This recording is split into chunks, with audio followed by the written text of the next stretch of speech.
राम राम राम।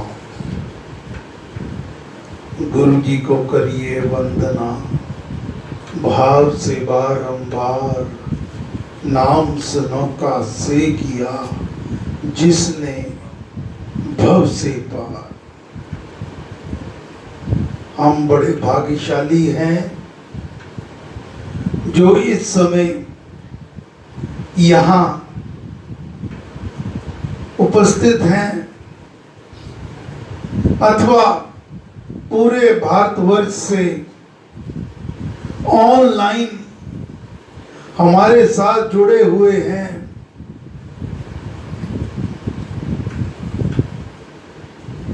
क्योंकि यहाँ पर इस समय गुरु महाराज परम पूजनीय श्री स्वामी जी महाराज, उन्हीं के स्वरूप परम पूजनीय श्री प्रेम जी महाराज और संत श्री नर केवल बेदी जी महाराज सूक्ष्म रूप में यहाँ विराजमान हैं। गुरु महाराज अध्यक्ष पद पर विराजमान हैं। परम पुरुष श्री राम यहाँ विराजमान हैं और ना जाने कितने देवी देवता इस समय इस पावन अवसर पर श्री गीता ज्ञान यज्ञ के शुभ आरंभ पर यहाँ विराजमान रहकर इस पावन अवसर का आनंद ले रहे हैं और हमें आशीर्वाद दे रहे हैं। ये सब गुरु कृपा ही है, श्री राम कृपा ही है। श्री स्वामी जी महाराज के वचन हैं, ये श्रीमद् भगवत गीता तो ज्ञान की निर्मल गंगा ही है जिसमें हम सभी गोते लगाकर उससे मार्गदर्शन पाकर अगर ये कहा जाए कि आदेश पाकर तो भी ये गलत नहीं होगा, क्योंकि गीता का एक एक शब्द हमारे लिए आदेश है।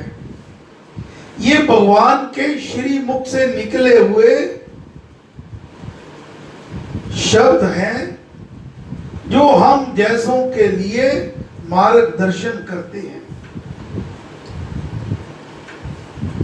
इस पाठ से आत्मा जागृत होती है और कर्म योग व भक्ति योग का सही अर्थ महत्व समझ आता है। गुरु महाराज की वाणी है, भगवत गीता ज्ञान की गंगा निर्मल नीर, भक्तों के मनोभावनी आत्म दर्शनती। गीता गागर में भरा, गीता गागर में भरा सागर ज्ञान महान, कर्म योग के पंथ में चमके सूर्य समान।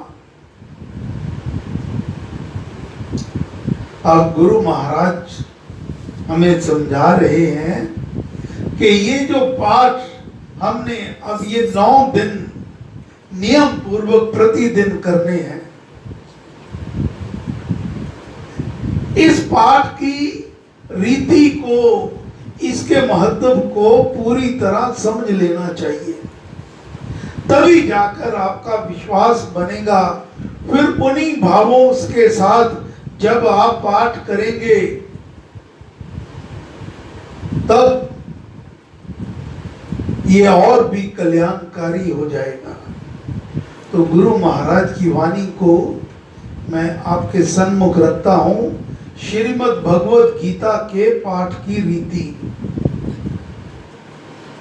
श्रीमद् भगवत गीता का पुण्य रूप पाठ करने वाले स्त्री पुरुषों को चाहिए कि वे इस पावन पाठ को एकाग्र मन से किया करें। सबसे पहले तो मन को टिकाना है, एकाग्रता लानी है। ये नहीं कि बैठे हम यहाँ हैं और मन पूरा दुनिया का भ्रमण कर रहा है। मन को यहाँ टिकाना है और इसके सरल सार को समझने में अधिक समय लगाएं। इसके प्रत्येक पाठक को उचित है कि वह अपनी ऐसी धारणा बनाए कि मैं अर्जुन हूं और मुझ में पाप, अपराध, अकर्मण्यता, कर्तव्यहीनता, कायरता और दुर्बलता आदि जो भी दुर्गुण हैं उनको जीतने के लिए श्री कृष्ण भगवान मुझे ही उपदेश दे रहे हैं। महाराज मेरे ही आत्मा की अमर सत्ता को जगा रहे हैं, मेरे ही चैतन्य स्वरूप का वर्णन कर रहे हैं और आलस्य रहित होकर समबुद्धि से स्वकर्तव्य कर्म करने को मुझे ही प्रेरित, उत्तेजित तथा उत्साहित करने में तत्पर है। भावना ये बनानी है कि मैं अर्जुन हूं। जैसे आगे जैसे पाठ आएंगे, अर्जुन घबरा गया कि सामने तो मेरे गुरु हैं, मेरे दादे हैं, मेरे पितामह हैं, मेरे भाई हैं, मेरे पुत्र हैं, पुत्र हैं, मैं इनके साथ युद्ध करूंगा। मन में भाव आ गए और धनुष को छोड़कर वहीं पे वो भगवान कृष्ण की शरण में बैठ गया, उनके चरणों में गिर पड़ा। तब एक एक शब्द गीता का महाराज भगवान के श्री मुखार मुंह से निकला हुआ अर्जुन को, अर्जुन वो कोई और नहीं हम ही हैं। हमारे में ये मोह माया ममता के भाव से हम विचलित हैं, भटकते रहते हैं, ये मेरा, ये मेरा, ये मेरा, ये मेरा, मैंने ये कर लिया, मैं ये कर लूंगा, मैं ये करूंगा, मैंने उसको हरा दिया। तो ये भावों को दूर करने के लिए महाराज कहा करते, जिस भी आप सदग्रंथ का पाठ करते हैं तो उसमें उन महापुरुषों की आत्मा बसती है। तो यहाँ ये समझना श्रीमद् भगवद गीता, ये नहीं कि हम सिंपल मिलकर पाठ करें, ये समझना भगवान स्वयं यहाँ साक्षात विराजमान है और उनके मुख से एक एक शब्द हमारे लिए ही निकल रहा है, हमारा मार्गदर्शन कर रहा है। और फिर मन में भावना ऐसे बनाओ, श्री भगवान का मैं ही प्रिय शिष्य हूं, मैं उनका प्रिय हूं, परम प्रिय भगत हूं, श्रद्धालु श्रोता हूं। ऐसे उत्तम विचारों से गीता का पाठक भगवान की कृपा का पात्र बन जाता है और उसमें गीता का सार सहज से समाने लग जाता है। भगवान ने श्री मुख से स्वयं कहा है कि गीता का पाठ करना और उसको सुनना सुनाना ज्ञान यज्ञ है जो हम करने जा रहे हैं। आप में से अब भगवान ने ये सेवा मुझे दी है, मैं आप तक उनकी वाणी को पहुंचा रहा हूं। ये भी ज्ञान यज्ञ है और बैठकर यहाँ आप श्रवण कर रहे हैं, ये भी ज्ञान यज्ञ है। ये विरले ही भाग्यशालियों को ऐसे सुअवसर मिलते हैं और महाराज कह रहे हैं उससे मैं पूजा चाहता हूं। पाठक को चाहिए कि वह एक विश्वासी और श्रद्धावान जजमान बनकर बड़े गंभीर भाव से इस यज्ञ को किया करे और इसको परमेश्वर का पुण्य रूप परम पूजन ही समझे। इस भावना से गीता का ज्ञान पाठक के हृदय में आप ही आप प्रकाशित होने लग जाया करता है। अपने आप आपके हृदय में ये प्रकाश में हो जाएगा, आपको कुछ विशेष प्रयास नहीं करने पड़ेंगे। अब मेरा आप सभी से निवेदन है, ये पूर्ण विश्वास रखते हुए कि यहाँ गुरु महाराज स्वयं विराजमान हैं, परम पुरुष श्री राम यहाँ विराजमान है, भगवान श्री कृष्ण चंद्र जी महाराज यहाँ विराजमान है, तो सारा अपना मन, अपनी एकाग्रता उनके श्री चरणों में लगा के मन ही मन उनको बारंबार बारंबार बारंबार नमन करें। और हम सब मिलकर विधि पूर्वक इस यज्ञ का शुभारंभ करेंगे और पहले अध्याय से पाठ शुरू करेंगे। मैं जो भी गुरु महाराज ने मार्गदर्शन किया है उन श्लोकों का उच्चारण करूंगा और फिर हम पाठ का आरंभ करेंगे। जय गुरुदेव, जय श्री राम, जय गुरुदेव, जय श्री राम।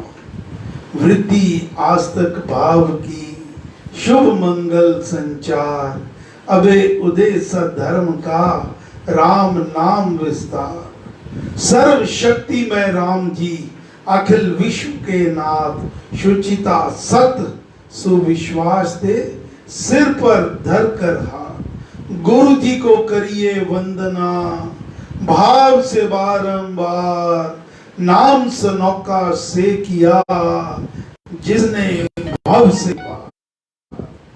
ओम नमो भगवते वासुदेवाय नमः। ओम नमो भगवते वासुदेवाय नमः। ओम नमो भगवते वासुदेवाय नमः।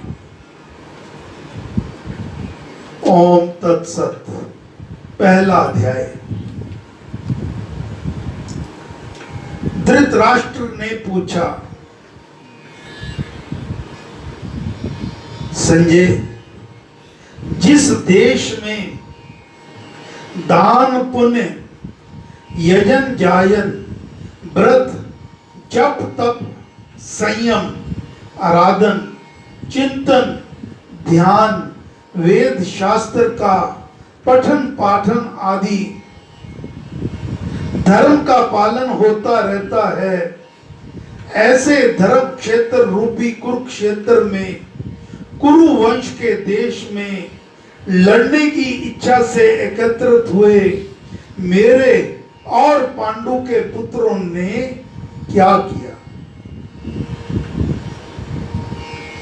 उत्तर में संजय ने कहा, हे धृतराष्ट्र, कूटनीति से अथवा कष्ट से युद्ध करने वाला तेरा पुत्र राजा दुर्योधन उस समय व्यूह रचना से सजी हुई पांडवों की सेना को देखकर बड़ी व्याकुलता से द्रोणाचार्य के पास जाकर ये वचन बोला,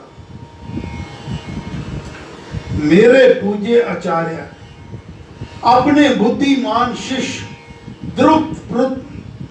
धृष्टुम द्वारा सजाई गई पांडु पुत्रों की इस बड़ी भारी सेना को देखिए, अथवा अपने कट्टर शत्रु धृष्टुम और शस्त्र अस्त्र के संचालन में परम कुशल अपने बुद्धिमान शिष्य अर्जुन द्वारा सजी हुई पांडवों की इस बड़ी सेना को देखिए कि यह कितना घोर रूप धारण किए हुए हैं। पर पक्ष में परले पार के पक्षपाती प्रबल शूरवीर सेना नायक है।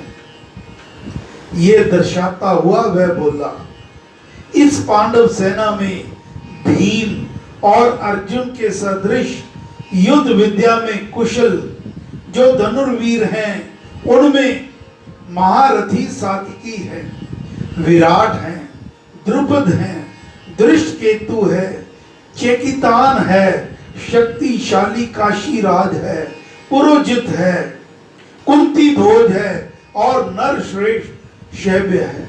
इसी प्रकार महाबली युद्धमन्यु है, बलवान उत्मौजा है, सुभद्रा का पुत्र अभिमन्यु है और द्रौपदी के पुत्र हैं।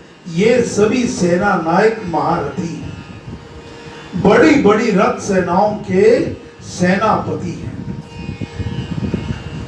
हे दिग्गजों में श्रेष्ठ, अब हमारे पक्ष के जो मुख हैं, विशेष वीर हैं, मेरी सेना के नायक हैं, उनको आप जान लीजिए। आपकी जानकारी के लिए उनके नाम मैं आपको बताता हूं। उनमें एक तो आप हैं,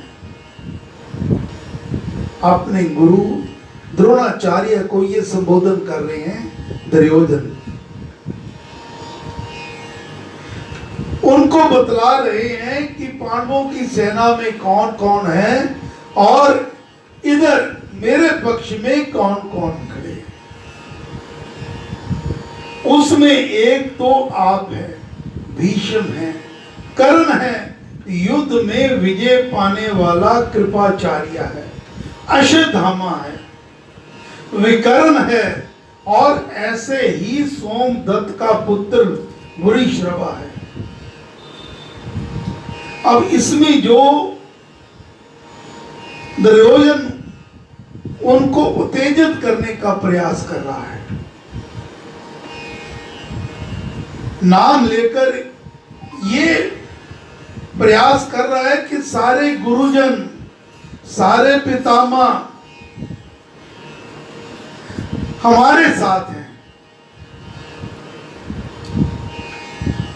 और विकर्ण एक कौरव पुत्र था। जब द्रौपदी का चीरहरण हो रहा था तब उसने दुर्योधन का विरोध किया था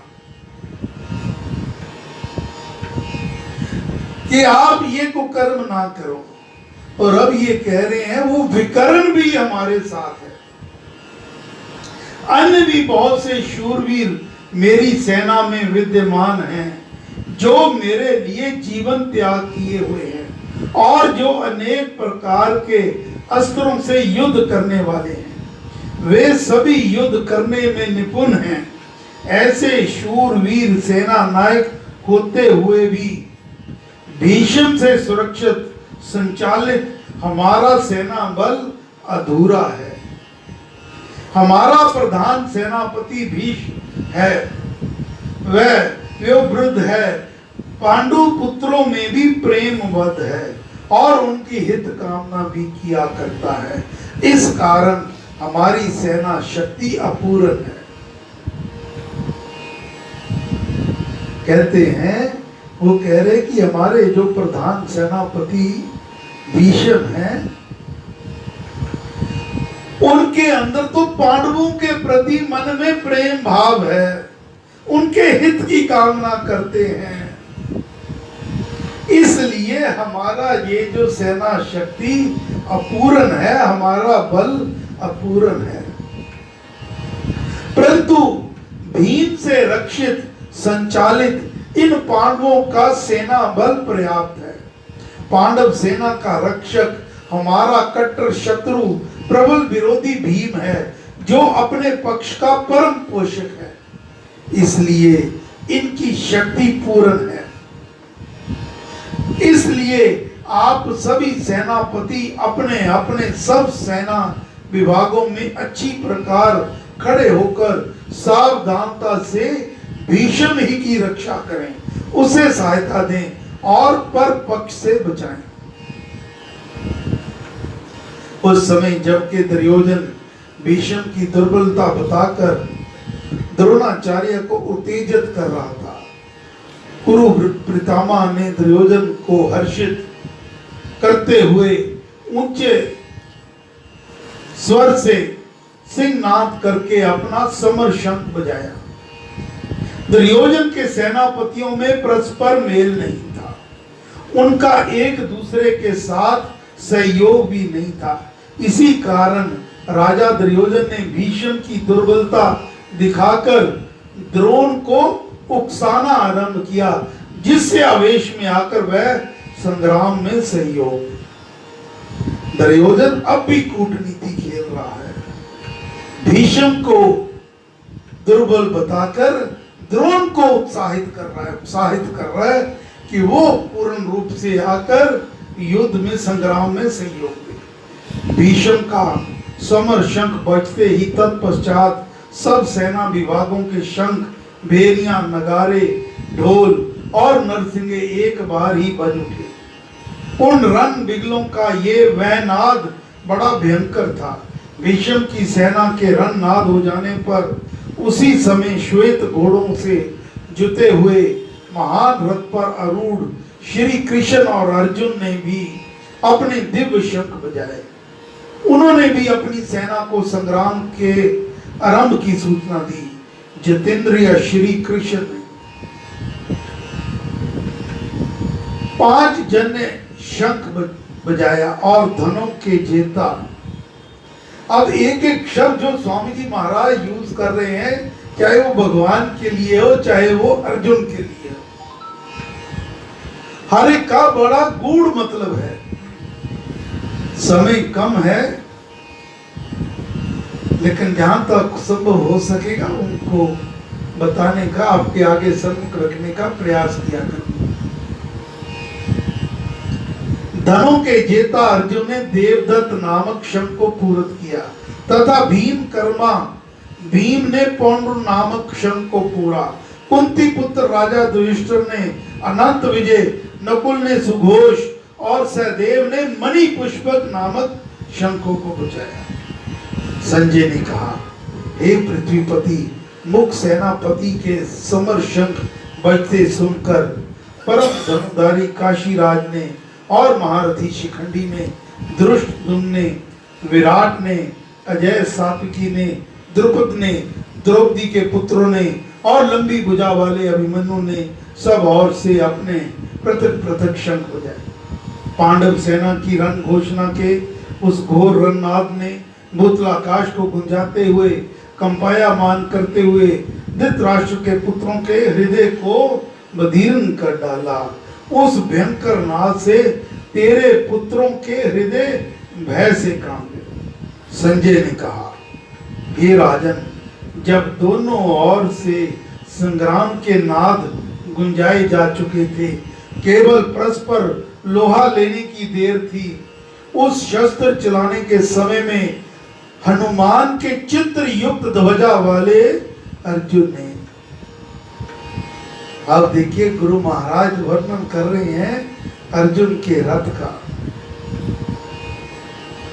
कैसा वो अद्भुत रथ होगा। सारथी उनके त्रिलोकी के नाथ भगवान श्री कृष्ण चंद्र जी महाराज और रथी अर्जुन जैसा बलवान, और ऊपर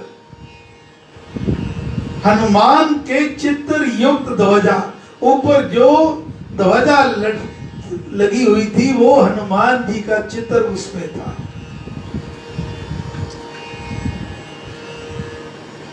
अर्जुन ने तेरे पुत्रों को समर के लिए सजे हुए देखकर अपना धनुष उठाकर जितेंद्रिय श्री कृष्ण को ये वचन कहा, हे अविनाशी, मेरे रथ को चलाकर दोनों सेनाओं के मध्य में खड़ा कीजिए, जिससे लड़ने की इच्छा से शस्त्र अस्त्रों से सन्नद्ध होकर खड़े हुए इन सब को सुगमता से मैं देख सकूं, जान लूं कि इस युद्ध की तैयारी में किन के साथ मुझे युद्ध करना है। नीति न्यायहीन दुर्बुद्धि दुर्योधन का हित करने की इच्छा वाले जो ये योद्धा स्थान में इकट्ठे हुए हैं, उन युद्ध करने वालों को मैं भली भांति देखूं।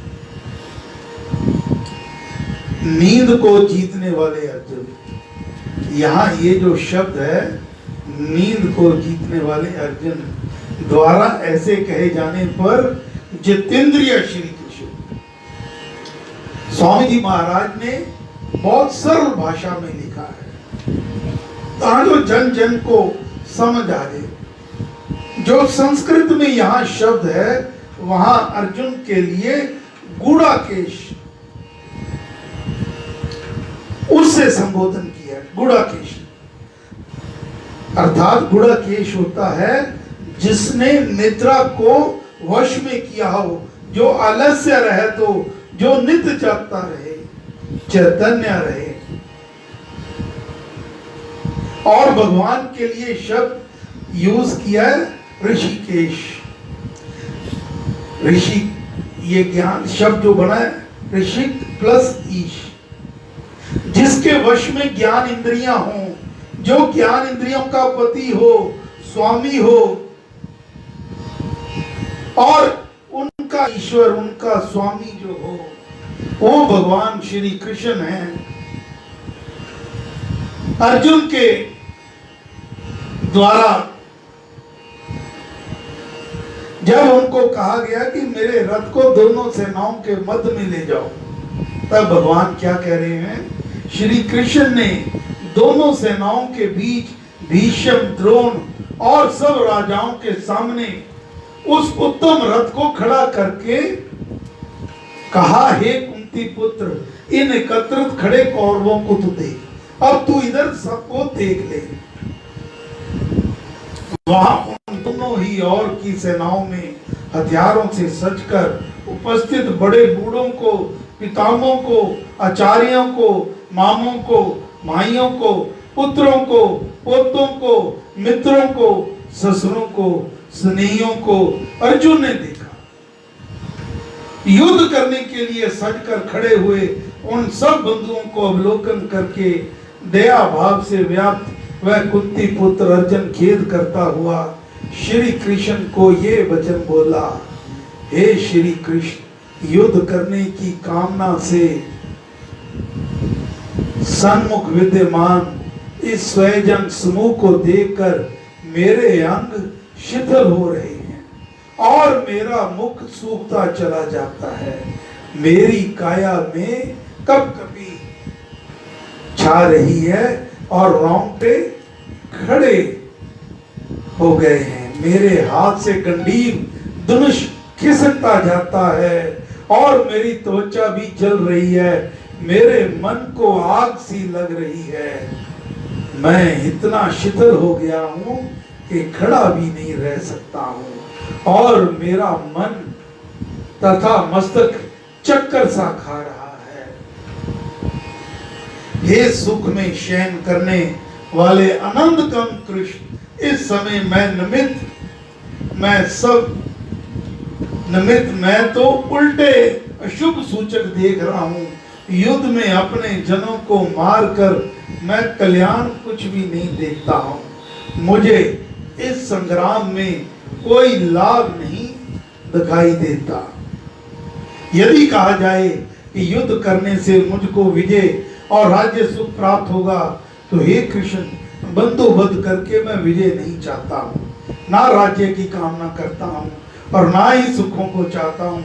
हे इंद्रियों को वश में करने वाले गोविंद, बंधुओं का हनन करके प्राप्त राज्य से हमें क्या लाभ, भोगों से क्या सुख और जीवित रहने से क्या प्रयोजन है? क्योंकि जिन स्वजनों के लिए हमने राज्य की, सुखों की और भोगों की आकांक्षा की है, वे तो ये प्राणों और धनों को त्याग कर युद्ध क्षेत्र में सज कर खड़े हैं, जिनमें हमारे आचार्य हैं, पिता समान पूज्य जन हैं, पुत्र हैं, पितामह हैं, मामे हैं, ससुर हैं, पोतर हैं, साले हैं और अन्य अनेक सगे संबंधी हैं। हे मधु नामक असुर का हनन करने वाले श्री कृष्ण, ऐसे समीपी बंधुओं द्वारा मैं मारे जाने पर भी इनको मारना नहीं चाहता। इस हस्तिनापुर की भूमि के लिए तो क्या, त्रिलोकी के राज्य के लिए भी मैं इनके हनन करने की इच्छा नहीं करता। हे दुष्ट जन नाशक श्री कृष्ण, धृतराष्ट्र के पुत्रों को हनन करके हमको कौन प्रसन्नता मिलेगी? प्रयुक्त इन अत्याचारी आत्ताइयों को मारकर हमको पाप ही लगेगा। इससे हम पाप कर्म के ही भागी बनेंगे। हे माधव, अपने बंधुओं धृतराष्ट्र के पुत्रों को हमें मारना नहीं चाहिए। निश्चय से स्वजनों को मारकर हम कैसे सुखी हो सकते हैं? यदि ये कहा जाए कि ऐसा विचार उनमें नहीं है, तो मैं कहूंगा कि यदि लोभ से नष्ट चित्त वाले ये कुल नाश करने के दोष को और मित्र द्रोह को पातक को नहीं देखते हैं, तो हे जनार्दन, कुलक्ष करने के दोष को देखते हुए इस पाप कर्म से हटने के, बचे रहने के उपाय को हमें कैसे नहीं जानना चाहिए? हे महाराज, कुल नाश हो जाने पर परंपरा से चले आते शिष्टाचार, सदाचार, रीति नीति, मान मर्यादा आदि सब सनातन कुल धर्म, कुल के सुचरित सुकर्म नष्ट भ्रष्ट हो जाते हैं। कुल के धर्मों के नाश हो जाने से सारे वंश को पाप अधर्म दबा लेता है।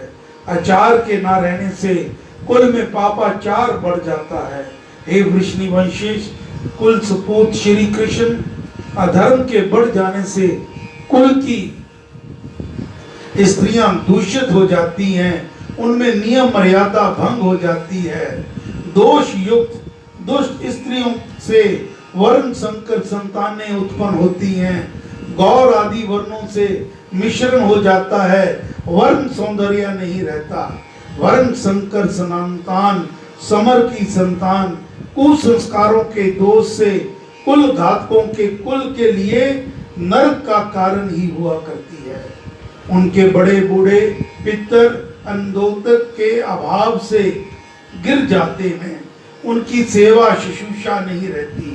कुल घातकों के इन वर्ण संकर करने वाले दोषों से कुसंस्कार युक्त समर संतानों के अनाचारों के द्वारा शूरवीरता, नीति, न्याय, विनय, मर्यादा आदि सनातन जातीय धर्म और सदाचार आदि कुल धर्म जड़ से उखड़ जाते हैं। हे जनार्दन, गुरुजनों से ऐसा हम सुनते आए हैं कि कुल धर्मों के नाशक मनुष्यों का नरक में अति दुख में स्थिर रूप से वास होता है। अहो, अति खेद की बात है कि ऐसे विचार रखते हुए भी हम ये बड़ा पाप करने को तुल गए हैं, जो राज्य के सुख के लोभ से स्वजनों को हनन करने को तैयार हो रहे हैं। ऐसी अवस्था में यदि बदला ना लेने वाले निशस्त्र मुझको हथियार हाथों में लिए धृतराष्ट्र के पुत्र रण क्षेत्र में मार दें, तो वह मेरे लिए अधिक कल्याणकारी हो। इससे मुझे बहुत शांति मिले और कुल नाश के घोर को दृश्य को भी मैं ना देख पाऊं। संजय ने कहा, हे राजन, संग्राम स्थल में श्री भगवान को ऐसे वचन कहकर वान सहित धनुष को फेंककर कंपित हृदय अर्जुन रथ के पिछले भाग पर बैठ गया। ओम तत्सत। इस प्रकार श्रीमद् भगवद गीता रूप उपनिषद ब्रह्म विद्यागत योग शास्त्र के अंतर्गत श्री कृष्ण अर्जुन संवाद का अर्जुन विषाद नामक प्रथम अध्याय समाप्त हुआ। ओम नमो भगवते वासुदेवाय नमः। ओम नमो भगवते वासुदेवाय नमः। ओम नमो भगवते